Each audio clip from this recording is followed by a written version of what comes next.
Before we start our episode today, this is just a reminder. History Hack does have a Patreon account and all of your donations are gratefully appreciated. There's lots of perks on there, secret groups on Facebook. Do get involved. We would love to see more of you.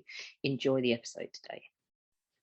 Hello and welcome to another instalment of History Hack. I'm just going to hand straight off to the babyface assassin today because we're in his wheelhouse. So I'm just here to learn and he's going to do all the yapping. Isn't that right, Zach? Absolutely. No prizes for guessing where we're at. We're back in the Napoleonic era. We are looking at what I think might be Britain's most unlikely Napoleonic victory. We're looking at Egypt, but not the Egypt stuff that we were talking about with Kate Jameson a few weeks back.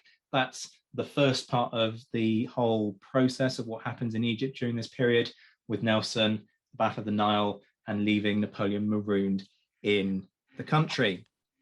We're looking at the other end of that whole process. So right at the end, when the British are effectively involved in mopping up the French army out there. And we are joined by Stuart Reid, who's a pretty prolific author and historian. He's written so many books that if I listed them, it would take the whole podcast, but they include Like Hungry Wolves, which was on the Battle of Culloden, Wellington's Highland Warriors, which is a personal favorite of mine, and Egypt 1801, hence why we're talking about that with him today.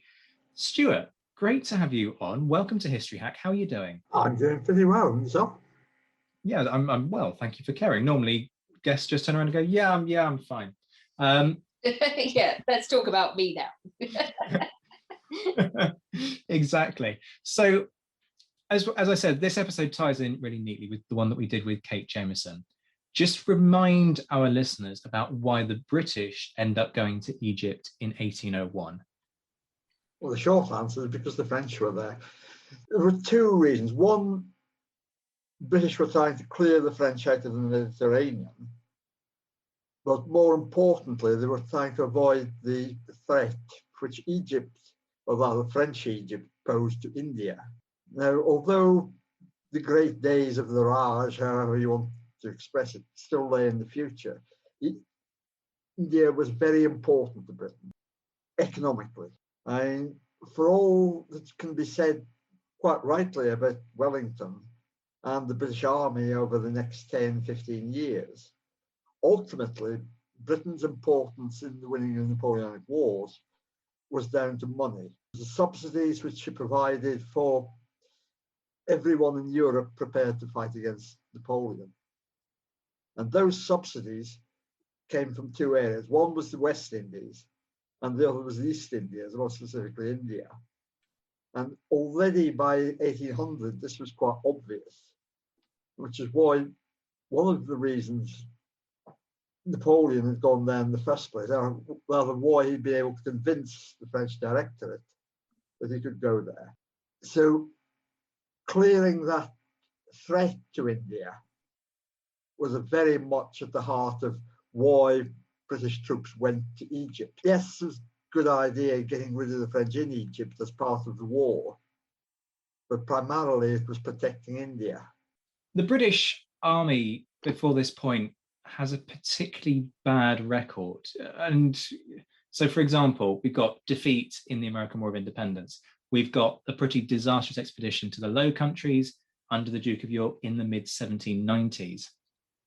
And it's and those have a kind of legacy, don't they, in terms of how the army starts to think about planning for the future. What do you kind of feel that legacy is? Well, the legacy to some extent is misunderstood. The American war, tactically, on the battlefield, the British Army did pretty well. Its biggest failing was political and logistical. And everything had to be trucked across the Atlantic for a start. On the battlefield, they did well, but the actual fight for America, as in social, political fight, was pretty much a loser from the start. So the army came back with the air of having been defeated. It hadn't really. You've then got 10 years of rebuilding before once again into war first in Flanders and then the West Indies and so on. But there are two problems with both. First of all, there's a massive expansion of the army. And just to give you a simple example, when the war broke out, the establishment size of a British infantry battalion was 350 men. Quite literally at the stroke of a pen, on being mobilised for war, that was increased to 800. You simply, even if you can find those recruits, you simply can't absorb them and turn them into useful soldiers and useful battalions overnight. So it was a rocky start because the commitments were too wide at the start of the war. The long campaign in the West Indies meant that the recruits were no sooner bundled into the regiments and were dead of yellow fever and all sorts anywhere than the other side of the world. And in the midst of all this, the British Army wasn't given an opportunity to fight. At an individual level, units were able to function efficiently. The big problem was actually getting them out on a battlefield where you've got more than one battalion, you've got more than one brigade acting as an army. Now, in that sort of term, the British Army had no experience since 1783, except in India, which was far away and nobody took any notice of it. So it was very much a learning curve, and quite a long learning curve, but a useful learning curve. It wasn't really until they got to Egypt that they had the chance to prove that they had brought themselves up to speed. I like what you say there about the West Indies. The West Indies, for me, it always feels as though at the start of the conflict that begins in the 1790s in the wake of the French Revolution, Britain just kind of goes into default 18th century mode in the sense of they have this plan, take sugar islands, use them as negotiating chips. And then it kind of becomes obvious as the French army becomes increasingly successful on the continent that that's not going to be enough. Do you think that's a fair interpretation? It's all priorities. Once upon a time, as in earlier in the 18th century, warfare in the Caribbean was straightforward. You tooled up with a fleet, the island surrendered after dignified resistance, and you took over.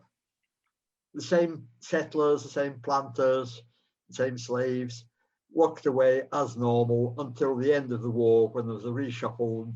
It's a case of, right, well, you give me that back and I'll take this one back, sort of thing.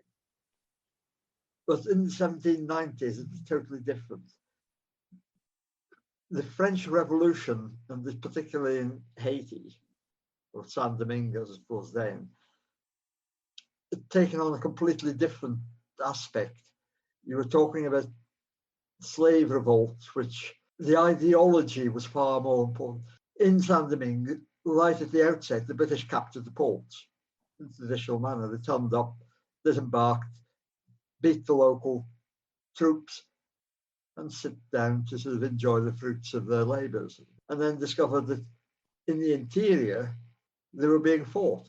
People weren't surrendering.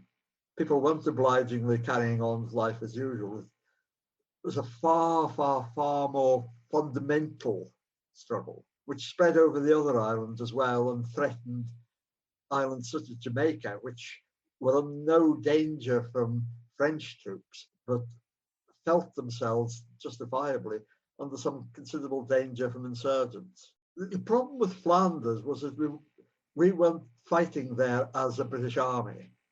We were fighting there as part of a coalition, and a very unstable coalition of Austrians, Prussians, Dutch, and various other minor powers.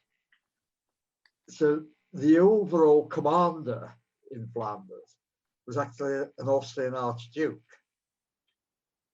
And we were merely a contingent in that fight. So it was hurried hither and thither, not operating in the British agenda at all. which again is what later becomes important with Egypt, because it was a wholly British affair, in as much as we had Turkish allies, but it was a British army, it wasn't a coalition army. Let's start talking about the Egypt expedition then, just to kind of take it back to the focus and to your book, which I really enjoyed reading, I have to say. The leader of the British expedition is Ralph Abercrombie. He's not necessarily, I mean, within Napoleonic circles, better known, but probably not as well known now as certainly he was at the time. Certainly it ended up being lauded as quite the hero. Give us a sense of what kind of an individual he was and what his philosophy was when it came to commanding. Abercrombie, I think, is a very misunderstood general. At the time, he was a bit St. Garnet Wolsey. He was our only general. He performed reasonably well in Flanders, unlike some people. He then performed reasonably well in West Indies. He took a couple of expeditions across there, which achieved their initial objectives of actually capturing ports, that sort of thing. Although the longer term effects of those campaigns were fairly dismal. He was then sent to Flanders again, well, not Flanders, but Holland for the expedition there in 1799. He did reasonably well. So he wasn't so much as the best choice as the only choice of command. His philosophy was competence, I think is the best way to put it. He actually had no prior experience before Flanders in 93, but he was an Irish politician, as in he was a member of the Irish establishment. He'd served in Ireland right throughout his career. He'd been Minden in 59, but since then, not a shot fired. What he was able to do was he took up with Dundas and his famous 18 manoeuvres, thought the best thing since sliced bread, and he enforced the use of them. He was, it can fairly be said, he was a martinet. This is the way to do it, and you will do it, or God help you. And he insisted on training, so that when he actually led troops into battle, they were well trained. May not be the best doctrine he was following, but he made sure that they were operating competently. And therefore, the troops themselves had a great deal of confidence in him. But there was no great genius there, but at least he was competent. Interesting. I'm struck by the slightly predictable comparison, of course, with Wellington, also Anglo-Irish. Wellington, from reading between the lines of what you're saying, I suspect that Wellington was a little bit different. Wellington liked competence, but he liked talent with a title, if you know what I mean. He was, as I've said many times, a snob, fundamentally. He was deeply embedded in that whole kind of ancien regime system. Is Abercrombie of a similar mold, or because very similar. What's striking about Abercrombie's career, and particularly towards the end of it, is the degree to which he represented the old system. It was all scratch my back, I'll scratch yours.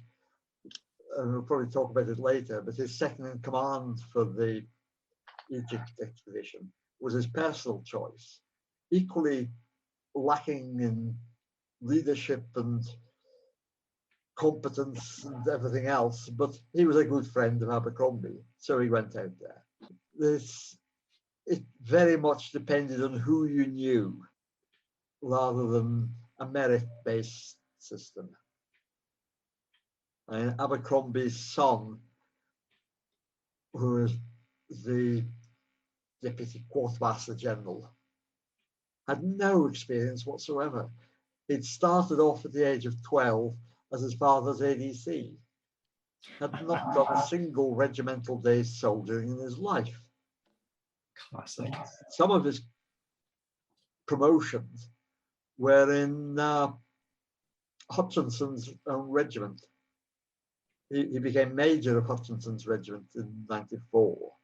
Again, no previous experience. Then 95, he became Lieutenant Colonel of Hutchinson's Brothers Regiment.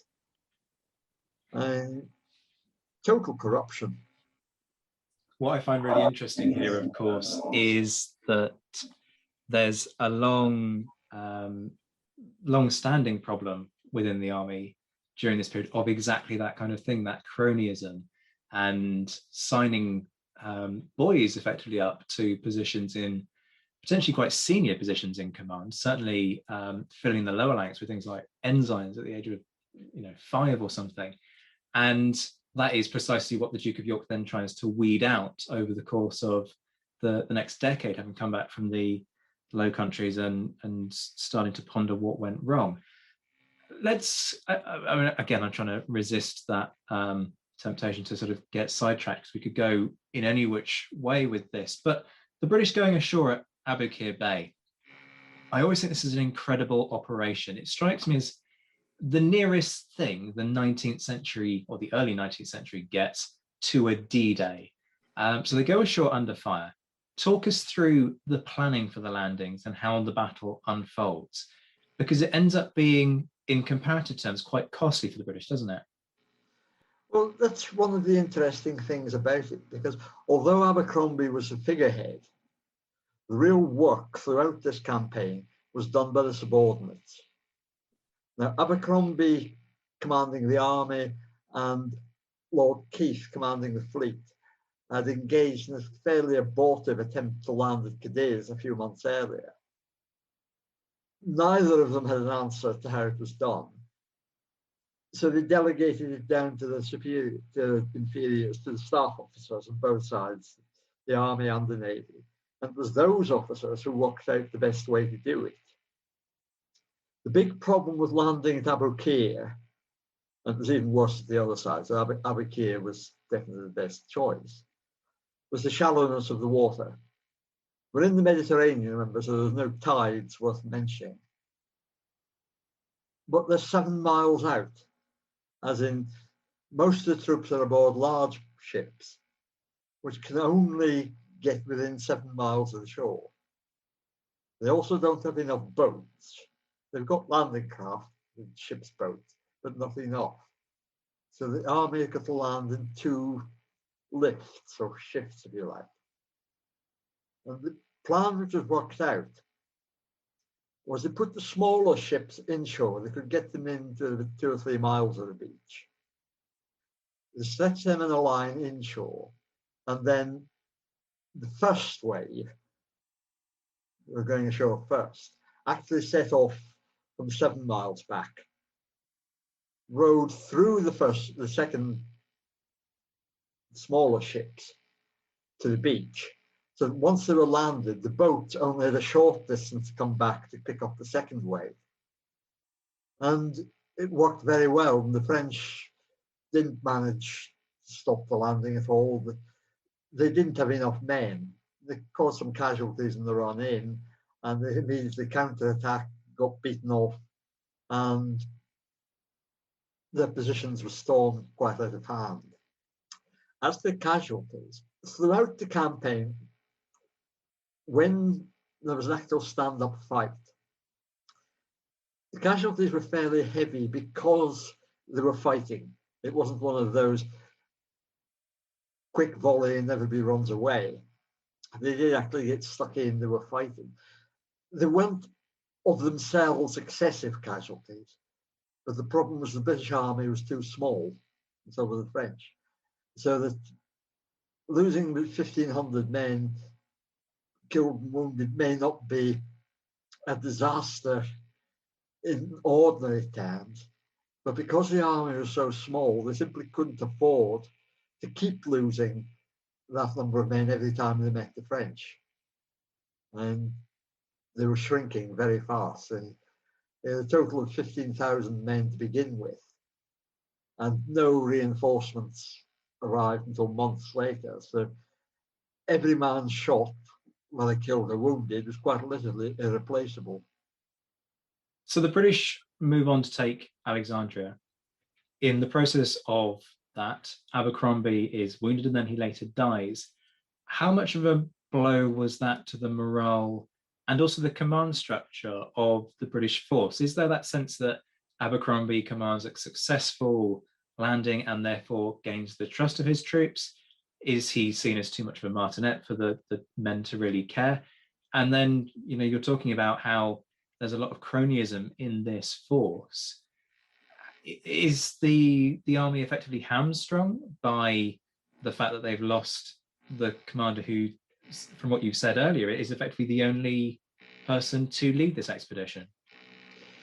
No, I mean, there's an obvious immediate shock, but they did have a second in command already in place waiting for that very reason. He was designated, John Healy Hutchinson was designated as the second in command to take over in the event of Abercrombie being incapacitated. So it was a very smooth takeover. It was so smooth that, well, honestly, nobody really noticed.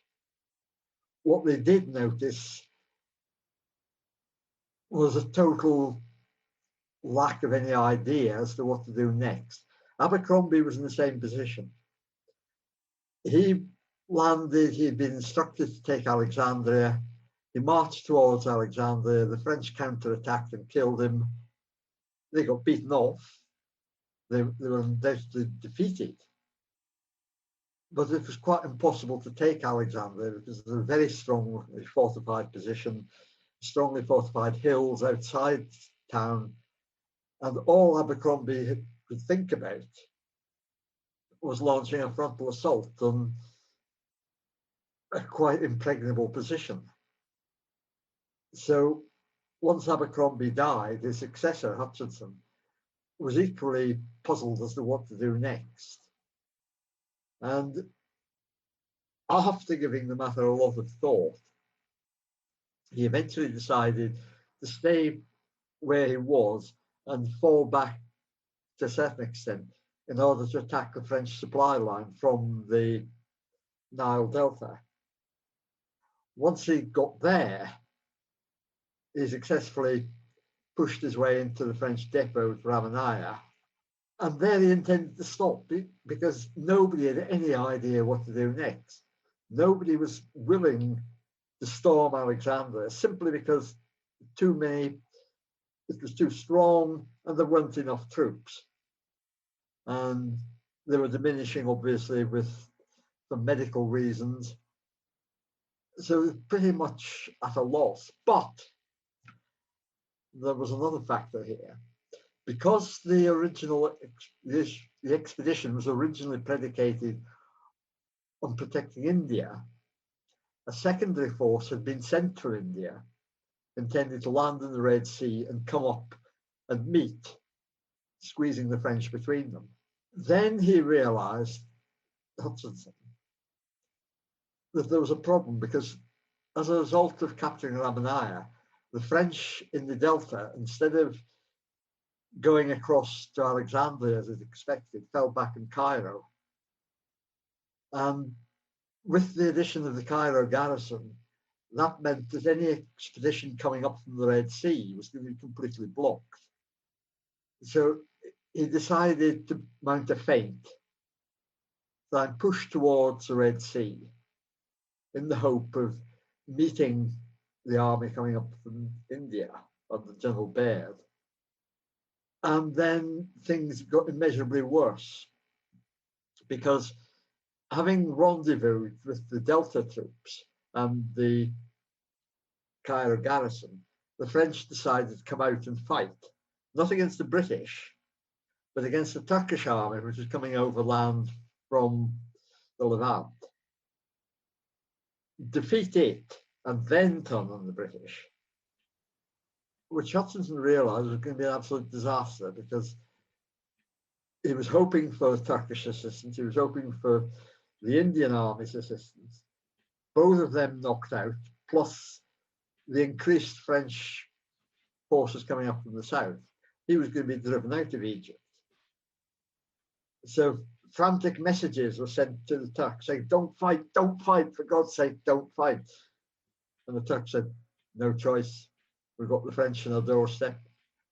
We either retreat across the desert and disintegrate or we fight.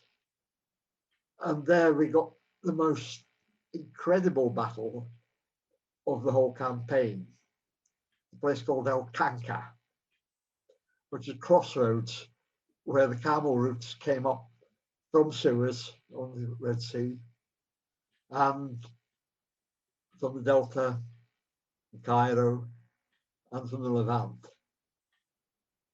So you have this ramshackle Turkish army sitting there, hoping desperately for somebody to come and help them, and the French bearing down at some speed, intent on destroying them. But so far in the whole Egyptian campaign, every time the Turks had come up against the French had thrashed them.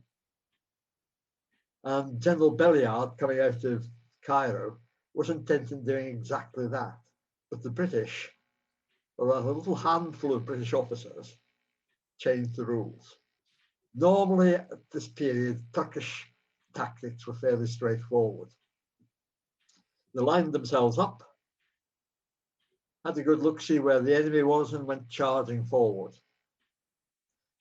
The French, profiting by Austrian and Russian experience in Europe, had worked out how to deal with this, basically by building big squares. They built the square, they stuck the cavalry inside the square, and waited while the Turks came down on them, shot them to pieces, a bit like Waterloo when the square's there. And they'd shoot them up and then eventually open the square, cavalry would come out and drive off what's left. At El Canca, there was a handful of British officers, Colonel Charles Holloway and Captain William Leake, had been operating with the Turkish army, with a couple of other officers. And they said, no, you can't do this. Trust us. We've got a cunning plan. And that plan was quite simple. They let the French come at them and moved aside. As the French moved forward, the Turks slipped around the flank, but didn't fight them. They just sat there at long distance shooting. Anytime the French tried to push towards them, they moved back. The French fell back, they got followed by the Turks. Eventually, after 5 hours, they realized they were losing this battle. More and more Turks were appearing. The Turks weren't getting beaten. They were too solid to be attacked, but yet they were causing casualties. Belliard eventually realized, I can't do this. Every time I try and hit them, they evade me. And all the time, more and more casualties. So eventually he had to give up, turned around, headed back to Cairo. And he didn't lose many men overall, but for the first time in the entire Egyptian campaign, from the moment Napoleon had gone ashore, the Turkish army had won. And that was because the Turkish officers listened to the British ones. It was actually won by that Captain Holloway. Well, I say Captain Holloway, he had the brevet rank of colonel, but he was still only a substantive captain in the Royal Artillery. Likewise, William Leake. It was those officers changing the rules who won that battle. I mean, it's quite an extraordinary story, isn't it? I mean, and this is one of the things that I really like about how you draw this out in your book. You know, that experience of this. I mean, Alex will like this comparison. It's almost sort of has the air of Lawrence of Arabia in it, doesn't it? You know, Arabia, Northwest frontier. It's something the British specialised in over the next 50 years. The plains and the mountains of Central Asia. You've got these British officers floating about dressed as Turks, dressed as Indians, Afghans, whatever. All these officers, and all too often, those officers are operating without much authority. They've gone native and they're out of control. And yet they're building the British Empire quietly. they are. I mean, as you say, they're going native, embracing local dress and so on. And boy, are they getting results. I'm curious why. I mean, this is almost like a chicken and egg question. Do they start embracing local dress because they are identifying with the culture? Is it that they can see that if they embrace local dress and local customs, they are more likely to gain the respect of the locals? Or is it actually kind of both at the same time? It's both at the same time. They start off by wearing Tatar dress and that to fit in, to show respect for the locals. But once having done that, they slip into it. They become more Turkish than the Turks. And same further east you go, and as I say, into high Central Asia. They fit in. At the same time, it's often to the despair of London, because there was no such thing as a British Secret Service in those days. Men went off and did things which hopefully were in accordance with British policy. It was in accordance with which they believed was British policy, which wasn't necessarily what the government wanted them to do.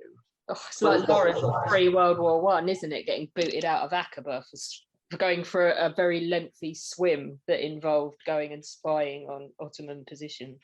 Yeah, it's one of the tragedies of the First World War in a way, that Britain had such an influence on Turkey as a result of this century of involvement. And because the Turks had an alliance with the Germans, it basically got thrown away. Well, it's that massive what if, isn't it, about if Kitchener had been made ambassador in Turkey, would they ever have joined the Germans in World War One? Well, it's a splendid what if, because of course the present trouble in the Middle East itself stems from the destruction of the Turkish Empire. Mm-hmm. Let's take it back to Egypt then. And something else that I wanted to almost kind of pounce on as you were talking about it a few minutes back was the second British army, I should say, in Egypt, which is David Baird's force. And I'm trying to drag this up from reading about it, about a decade ago. But am I right in thinking that they land, as you say, on the Red Sea coast, and they march just straight across the desert and aim pretty much arrow straight for the Nile? Is that right? Yes, it is. In fact, in later life, Baird reckoned his march from the Red Sea to the Nile was his greatest achievement. There was no fighting involved, but yet his achievement in bringing that army from the Red Sea across the desert to the Nile and then down the Nile to join the coast was by far his greatest achievement as a military officer. And what were the attritional losses like?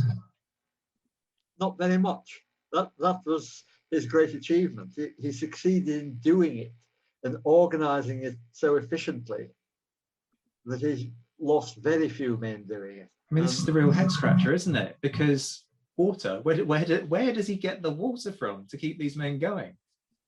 He carried it up from the wells. He organized relays of camels carrying water bags. He had these camels going back and forth all the time, herds of sheep.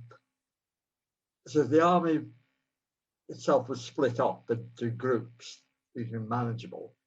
As soon as each contingent arrived at the next set of wells, having been carried there with the camels, with the water on the way, they then reload the camels, send them on to the next one.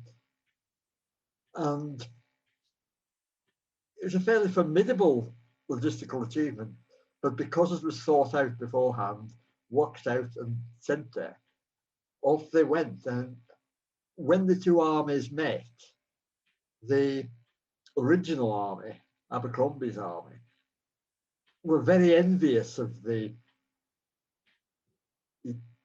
Indian army, Baird's army, because not only had they come across the desert so efficiently, but it actually brought wine cellars and all sorts of comforts.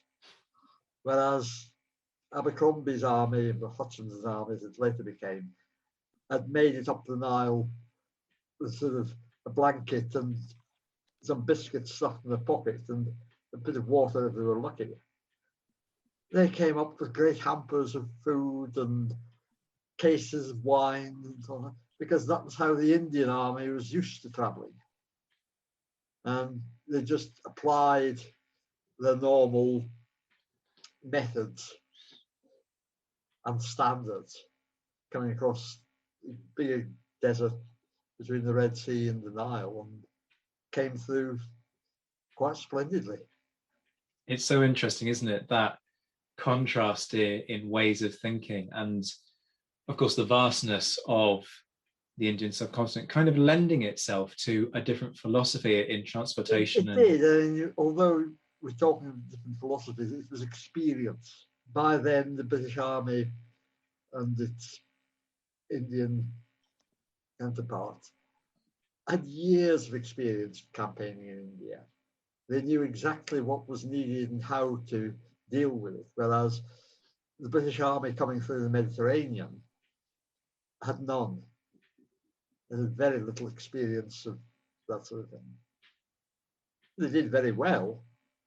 The improvisation was great, but they didn't have that experience at the outset.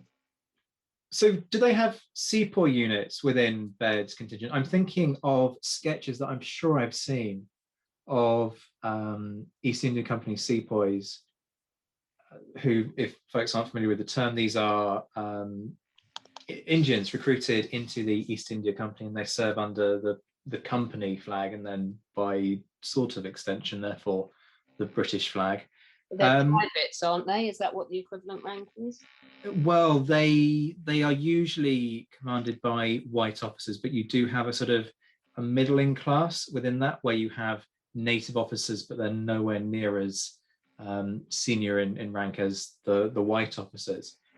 But I'm curious about how they're received, because there is a lot of prejudice during this time for all the kind of reasons of race that we know about questions of quality, and yet the sepoys were dependable units. So how were they received? Is there this kind of sense that, well, Baird's arrived, but actually he's brought a whole load of sepoy units, so is that quite the equivalent of bringing, you know, an army that was staffed of white troops? Is there that kind of prejudice?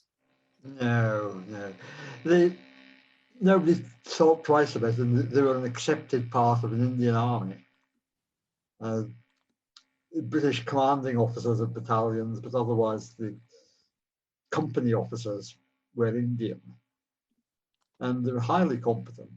No, nobody thought twice about it. Yes, they're part of the Indian army, so here we go.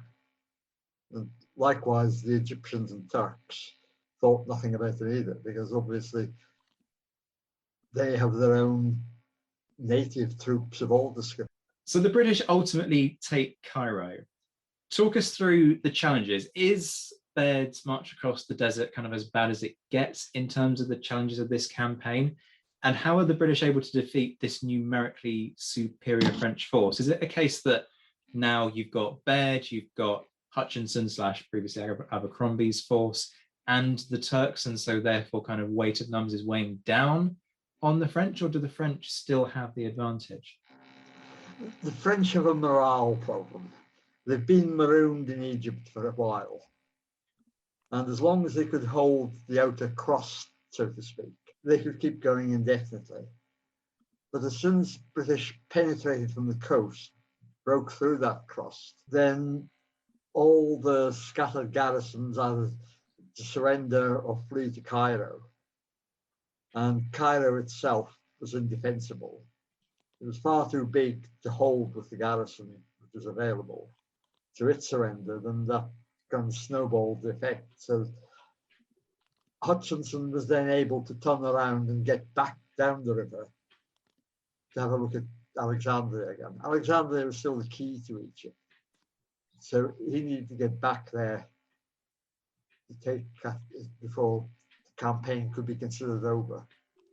So are the French still waiting for Napoleon to fulfill his promise at this point and suddenly descend on Egypt with the army that the reinforcements rather, that he promised them? Or has the realization set in that actually they're on their own and they've got to make the best of it.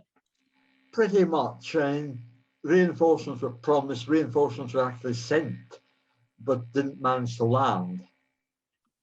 And at the same time, they're threatened by the Turks. The problem the French have got is if they surrender to the British, they're surrendering to a European power which they're on civilized terms with. Surrendering to the Turks means they either get executed on the spot or they're condemned to slavery for the rest of their lives. So once it's obvious that the whole infrastructure of their empire in Egypt is crumbling, very much their primary concern is to surrender to the British before the Turks get them. So is there a hangover there from Napoleon's campaign in Jaffa, particularly, you know, with that incident where he's presented with these prisoners of war, can't feed them, has a little bit of a strop about what am I meant to do with them, and ultimately ends up executing them? Is there that sort of legacy of, you know, the Turks are out for revenge, or is there just a French perception that the Turks are going to be out for revenge, which kind of pushes that further? I don't think it's necessarily a hangover from Jaffa. I think it was the style of how war was accustomed to be conducted then anyway. And even without Jaffa, the Turks let loose. You're talking about execution, slavery, etc., etc. And Napoleon, to some extent, although what he did in Jaffa was pretty horrendous, was only following local custom and practice. So in the meantime, you've got the French in the interior who can't escape northwards to Alexandria itself, are surrendering to the British. In Alexandria, the French are hanging on in the hope of peace treaty.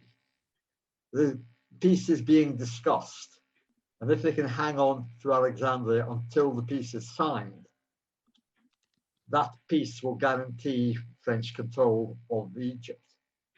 So you've got a time problem going. If the French can hold on until the peace treaty, they've won. The British need to capture Alexandria before the peace treaty is signed. You've preempted my next question, actually, because I was going to ask, as you say, what becomes the Peace of Amiens is in the process of being discussed. So for the British, is there that inclination to try and wrap up the Egyptian campaign before the peace process is concluded in order to effectively remove Egypt as a negotiating chip for the French?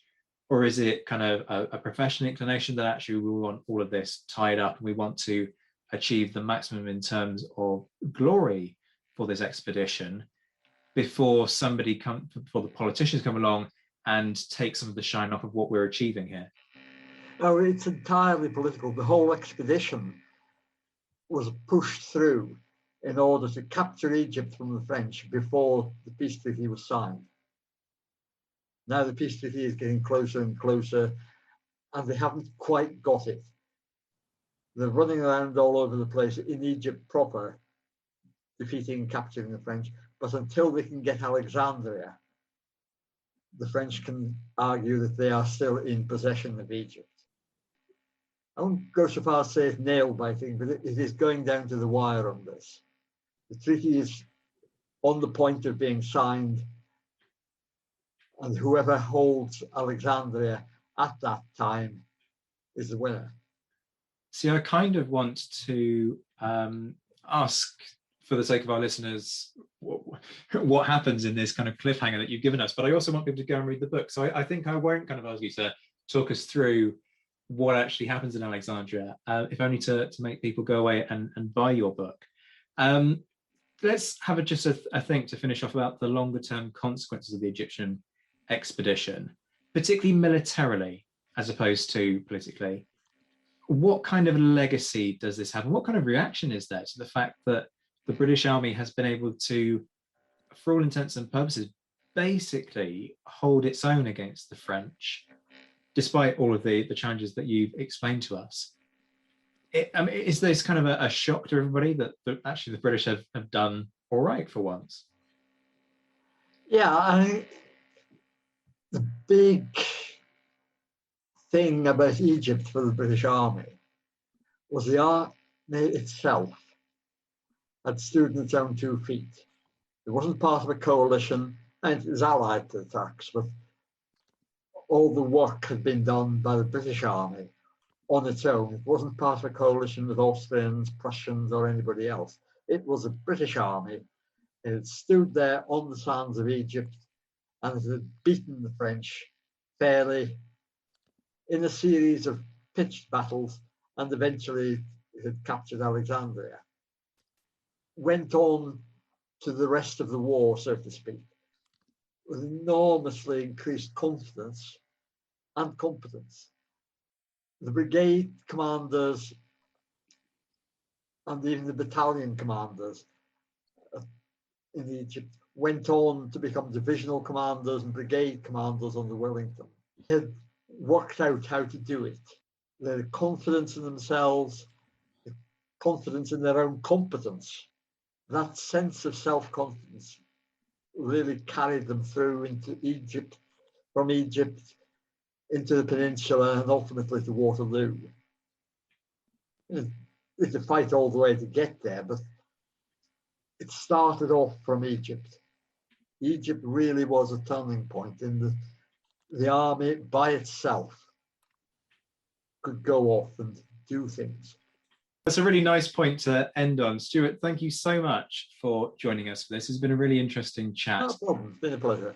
Egypt 1801, it's available from Pen and Sword, or folks can go and buy it from the bookstore, the History Hack bookstore, where everybody gets a cut. Stuart gets a cut out of royalties, independent booksellers get a cut, and so does History Hack, so everybody benefits. So Egypt 1801, go and find it in the bookstore, folks. And Stuart, thank you once again. No problem. It's a pleasure. When our guests join us to talk about their work and their new book, the 45 minutes or so they spend with us is just a taster of all their efforts. So to this end, we have launched our very own bookshop on bookshop.org, where you can find our guests' latest and greatest books. You can support them, and you can support History Hack too. 10% of every sale via our bookshop supports the podcast and allows us to keep at it and bring you more amazing guests. You can find our bookshop at bookshop.org/shop/History Hack, or just search on bookshop.org for us under the shops bit. Thank you for your continued support, and here's to your next great